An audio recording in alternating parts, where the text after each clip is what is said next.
Welcome.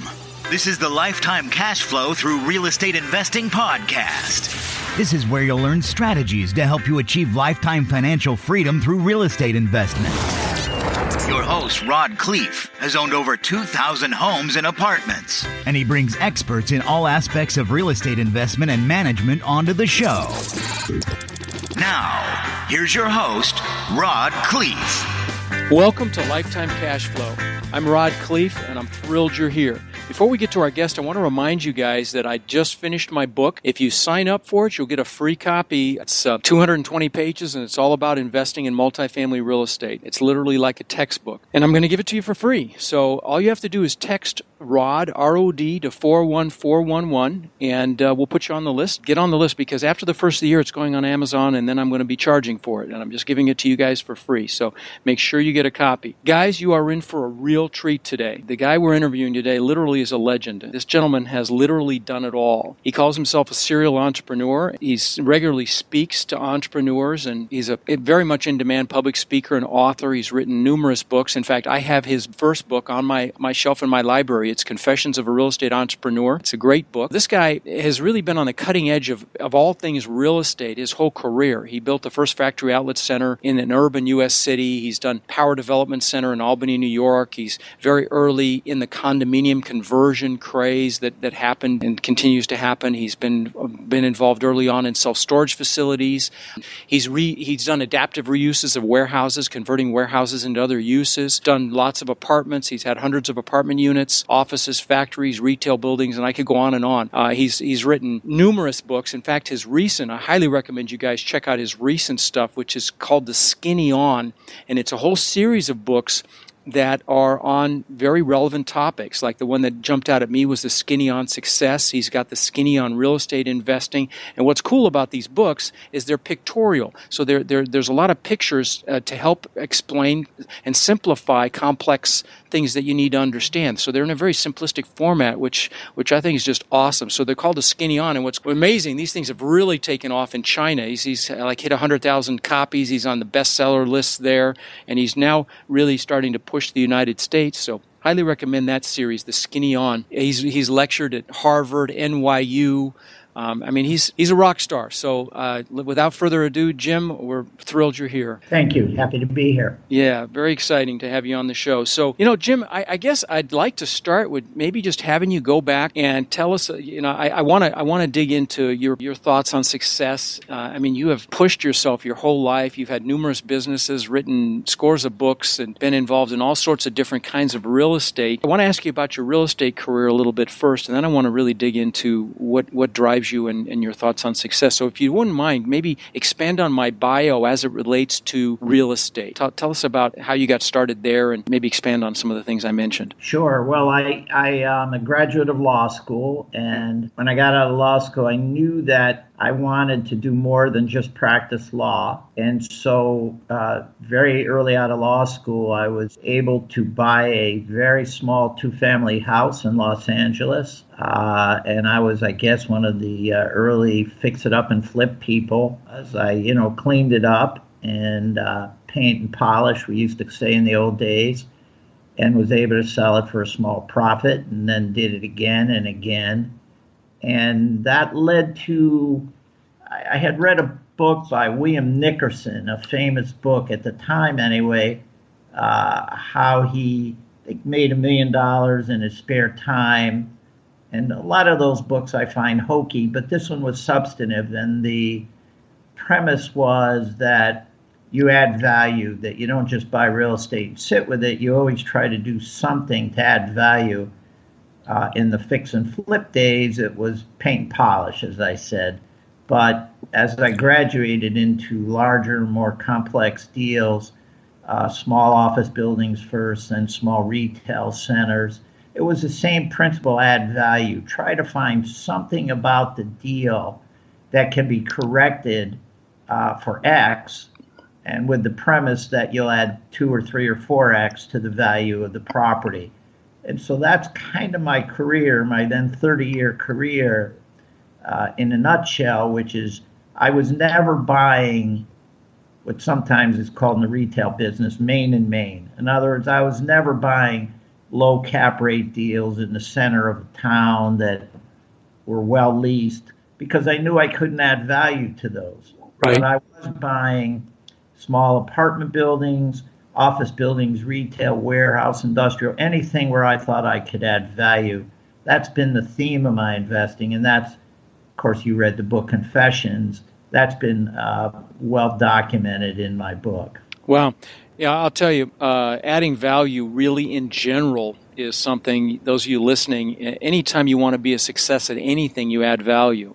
And I mean, you know, an example would be this podcast, frankly. We're going to hit 500,000. By the way, my listeners, thank you. We're going to hit 500,000 downloads here in the next 30 days. I mean, it's just staggering to me. We have thousands of you that have asked for a copy of my book and thousands of you that are listening. And it's because I'm adding value and enjoying it. And anytime you add value at anything, you're going to be a success. And so I love that you brought that principle up. I'm just so in awe of all that you've done. And it's just, I mean, I started reading your bio and I could have gone on. By the way, guys, I could have kept going. There's so much on here. It's crazy. One question I love to ask, and then that'll kind of bring us into the whole success conversation, is what makes you get up and get going in the morning, Jim? I mean, you know, it ties in, you know, I mentioned to you earlier before we started recording that I do these driving force tips on success and motivation and goal setting and, you know, manifesting and all those things. What makes Jim jump out of bed in the morning and do all the things that you've done to date?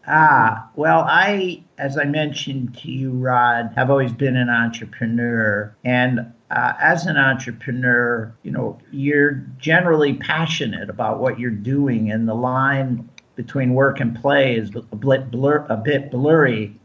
For me, as an entrepreneur, whether it's real estate, publishing, or a dozen other businesses that I've been involved with things that I care about, that I believe are doing good for people, that challenge me, that are demanding.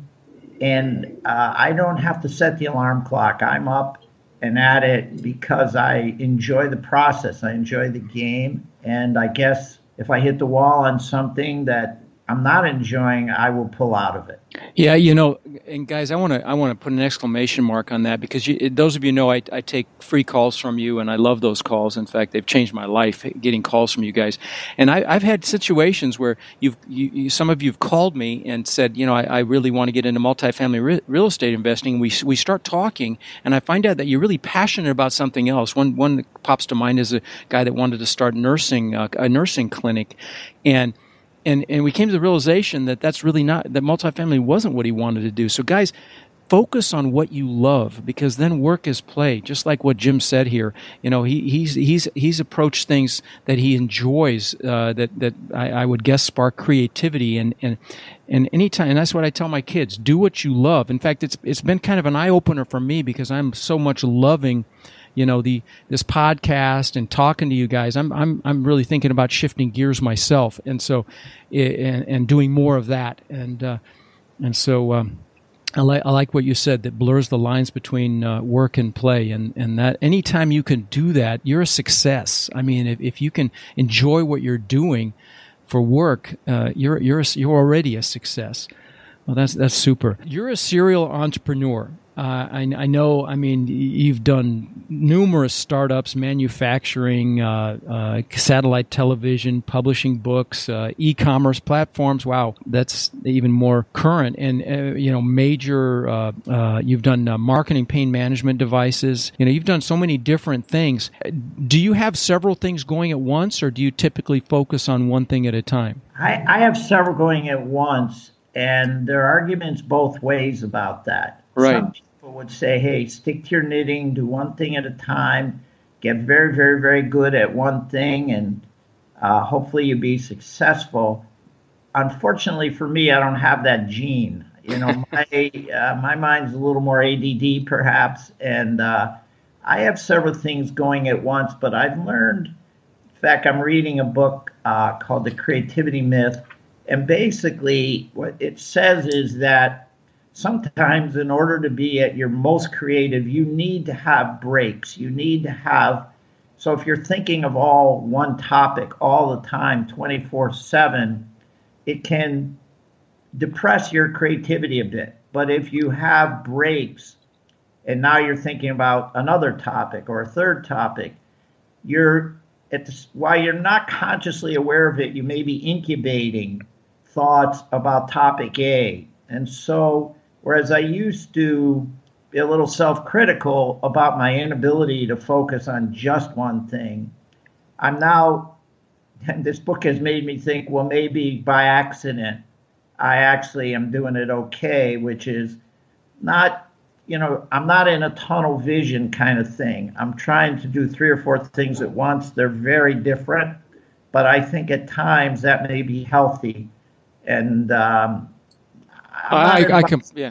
completely agree. Let me just say that anytime you can step back from something and let it germinate, your subconscious goes to work on it. I mean, they there've been studies done where they tell people to think about things before they go to bed, and things are solved, when they wake up. So you're saying, shift gears and do something else for a while and let whatever you were working on germinate. I think absolutely that works.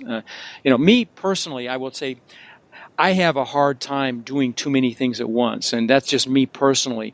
But if you're a creative, which obviously you are, then you can do more than one thing. And now let me ask you this: do you have a set of goals, or have you always had goals? Can you speak to goal setting a little bit? I'm not a big goal setter, Rob. No? Wow. That shocks me. Yeah, I try to find projects I enjoy and that can have a reward at the end of the day. But I don't sit down. I do make New Year's resolutions. I guess that would be considered a form of goal setting. But I don't have a 5-year plan or a 10-year plan. I have always tried to gravitate towards things I enjoy doing and that can have a financial reward. But and you're right. Most people tell you, set goals, be specific about your goals, make a contract with yourself about your goals. Me personally, I just haven't been quite that specific. Well, you've just focused on things you enjoy, which, if you're able to do that, you're going to be successful, because if you enjoy it, like you say, you don't need an alarm clock. You get out, you jump out of bed, and if you're able to do that, fantastic. And for me, I have to have goals, and I have to look at them. I have to have pictures of them. I have to know why they're important to me, because when I hit that proverbial wall, I need to be able to get up and go around it or over it or through it based on my why. But I will tell you that there's a lot to be learned here about focusing on what you enjoy. And those of you that are listening that aren't sure about multifamily real estate investing, you need to get out there, look at deals, talk to brokers, talk to people, really work it, and make sure it's what you want to do, because it might not be. If you're only doing it, by the way, guys, if you're only doing it for the money, that's the wrong reason. You have to associate pleasure with it. It's got to be fun. You have to, I'm sure and this now explains, Jim, why I saw what I saw in your bio, because you did all these creative, cutting-edge things in real estate. The first factory outlet, very early in the condominium conversions, or very early in self-storage facilities, readapting warehouses. That's using creativity, and so I could see where you bring the enjoyment to that. And so those of you that are listening, if you're like Jim and you're a creative, then you want to think about how you can be creative in this business. And again, if it's not something that you really can see yourself associating pleasure with, you guys need to keep looking. I hate to lose you, but seriously, you've got to do what you love. I know that you wrote that book, The Skinny on Success, and I have not had a chance to read it. And I've definitely, because I was out of town all last week, and we scheduled this fairly recently. But I'm going to definitely get it. But can you maybe speak to a couple of the principles in that book that relate to success? Yeah, I'd love to. Okay. And I also wrote a book that's relevant to what you said when you hit a wall. I wrote a book called The Skinny on Willpower, which is a top sell, which is doing very, very well awesome. in China. So the Skinny on Success is basically an analysis of why some people achieve success and why others don't. It's told in kind of a story format with stick people. It's meant to be a little sophomoric at times, some of the humor, but it's, as people have told me, although it's simplified. It's not simplistic. It's meant to be very substantive. And it talks about people who are looking for quick overnight success. The hero of the story thinks he's a funny guy and he thinks he can be a stand-up comedian. And really, it's an analysis of why in any endeavor, whether it's stand-up comedy, real estate investing, e-commerce, whatever the business, for most people, it is not an overnight success story. Right. It's a gradual process. I sometimes use the analogy of how a pearl is formed. A pearl is formed because an oyster gets a little piece of sand or other irritant inside, and they keep putting on layers of this protection called nacre, N-A-C-R-E, and then after years, it becomes a pearl. And that's a metaphor for what I see in success in almost every endeavor. And I talk about in that book, and I have interviewed or been friends with Olympic athletes, very well-known politicians, celebrities, business people. And in almost every single case, it's been a story of just time after you keep doing the right things over and over and over. And eventually one success leads to the next, to the next, to the next. And then one day you look and you're at the top of the pedestal and you say, wow, that was quite a journey, but here I am. So that's what that book's about, which is don't look for instant or overnight success. Find something you love, keep at it, persevere no matter what, never stay down no matter what. And with a little bit of luck, you'll get where you want to go. Love it. How about the one on willpower? Can you leave a little bit of wisdom on that topic? Yeah, that's again, these are all my books are stories. Okay. That's the story of a guy who wanted to start his own business and what he needed to do to stay the course. It's an analysis of the subject of persistence, perseverance, willpower. And one of the keys is what you said earlier, which is when you hit a wall, you pull out, in some cases, a piece of paper or your cell phone, wherever you keep notes, and you remind yourself why you're doing what you're doing, what's called the why. Right.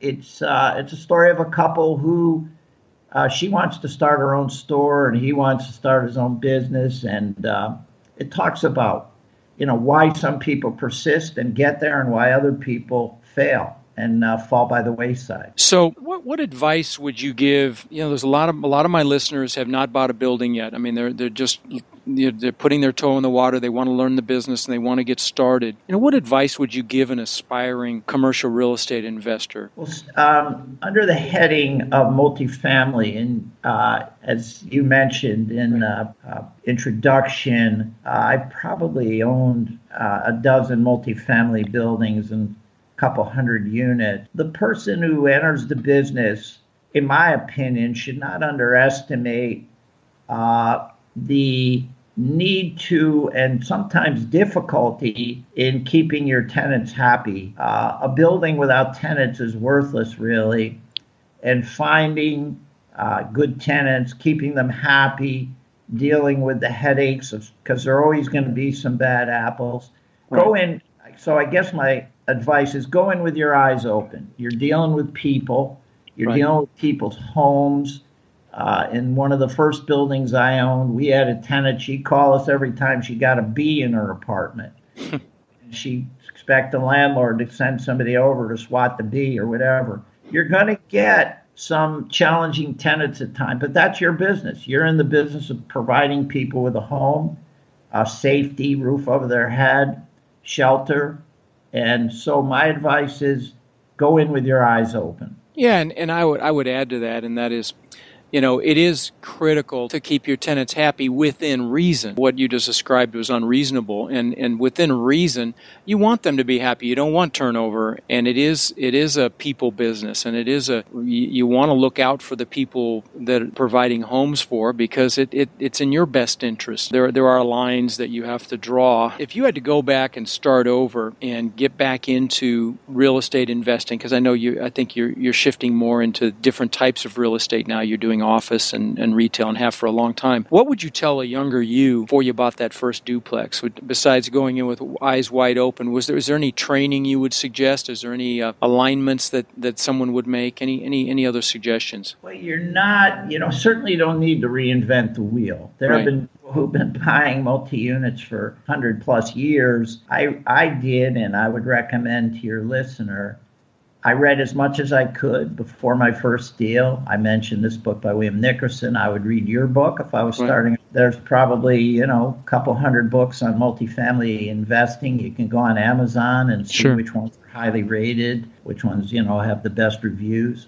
I certainly would do a couple, 3 or 4 months worth of homework before starting my first deal. And at the same time, there's something that people call analysis paralysis, which is you can analyze a deal for months and months and months and never pull the trigger, never do a deal. At some point, you got to jump in and stop reading. And you know what? You might make a little mistake here and there, but as long as it's not a killer mistake, which is very, very rare, you can figure it out and you can get through it and you can work around it. So I guess study, spend a couple months to prepare yourself, and then stop analyzing and get in the game. Yeah, great advice.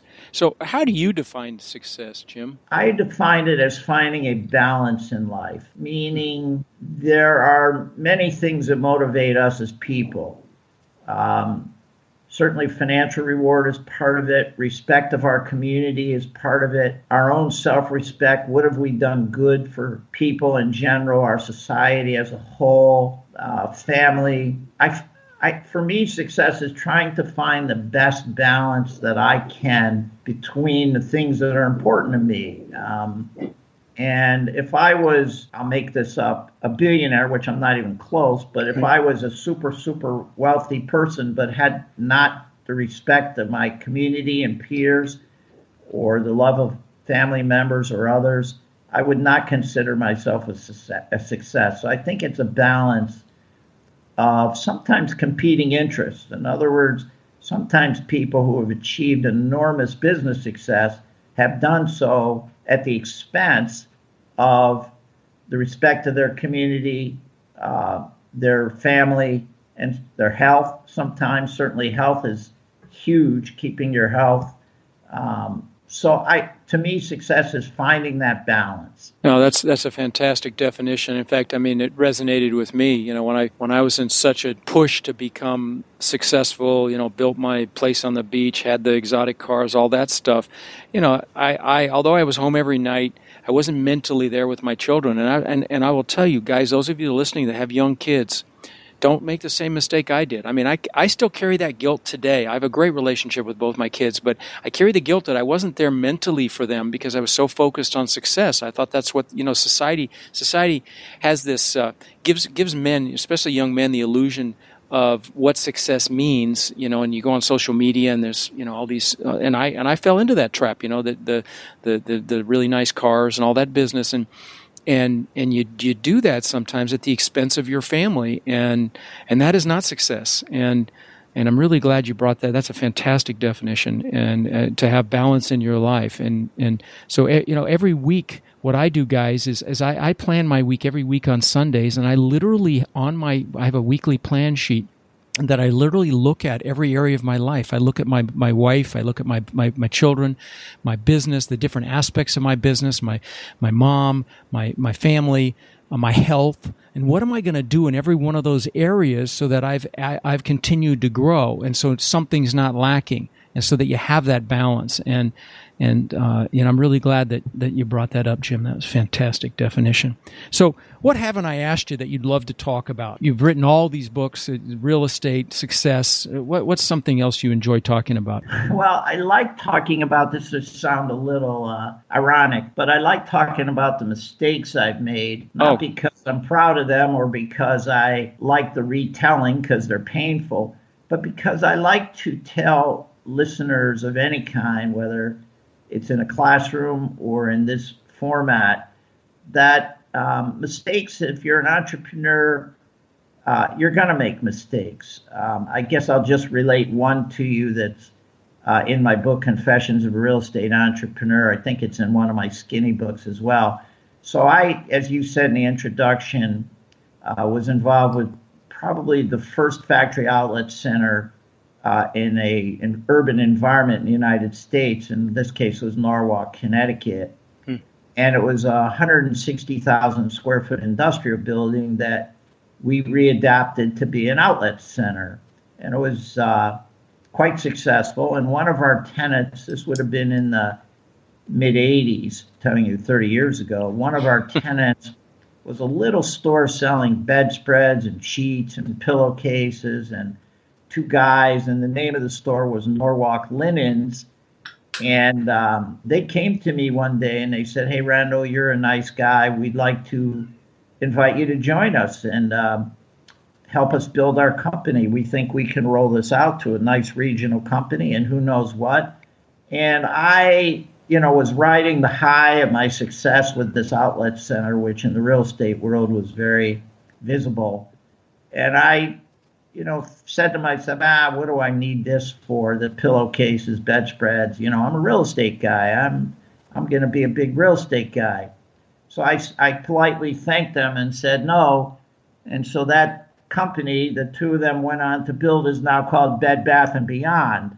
No kidding. Wow. I hate right. Wow. Right. In some ways, I can't stand telling this story. And in other ways, I like to, because it shows you and others that you're going to make mistakes, and you just, when you're in the game, you're going to strike out. You're going to get beamed in the head. You're going to, hit the grounder in the bottom of the ninth with the game tied. But you just got to get up the next day, go back in there, do the same things that you've been doing over and over that you believe to be conducive to a good outcome, and not to be afraid. It's sort of similar to what I said earlier about analysis paralysis. If you think too much about the mistakes you're going to make, you end up doing nothing, and you play the game with less than all of your heart. So when you ask what do I like to talk about, well, that was painful to retell that story, and I probably told it 100 times all around the country. Wow, that's quite a story. You get up off the ground and you just start fighting again. Yeah, well, I will tell you something, and I'm sure you've already recognized this, but as creative as you are, and has, you're no question, you're an entrepreneur, and the entrepreneur, anytime they see a shiny, well, typically when they see a shiny penny, they're if it's interesting, they go after it. And I'm not so sure that relationship would have stifled your creativity. So I think there are some wins in that story for you, but that's just my personal opinion. But that's quite a story, and I call them seminars. I don't call them mistakes, and I've had some huge seminars, but because you learn from them. Well, listen, Jim, you have been a real treat. I'm really grateful for your extremely valuable time. Guys, check out Skinny On series, his books, these pictorial books. They sound really, I'm looking forward to checking them out myself. And Jim, it has been a real pleasure to have you on the show. I want to thank you so much for your valuable time. Great, Rod. Thank you. Thank you for listening to the Lifetime Cash Flow Through Real Estate Investing podcast. If you've enjoyed the show, please subscribe, and then take a moment to visit iTunes and leave a 5-star rating and review. For more resources to connect with us further, please visit our website at lifetimecashflowpodcast.com. Tune in next week for our next show.